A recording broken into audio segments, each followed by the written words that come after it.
Guys, welcome to another unboxing. Let's see what we have today.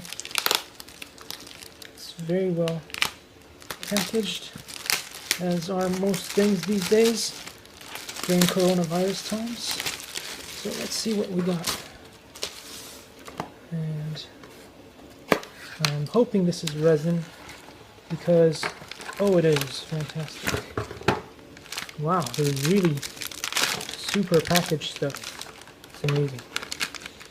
But anyway, got some resin from EV Resin Clear from Anycubic. And this is good because I just recently received a Anycubic machine that did not come with it. And I ran out of the monoprice resin. And so there we have it. Thanks for watching, and I'll see you in the next video.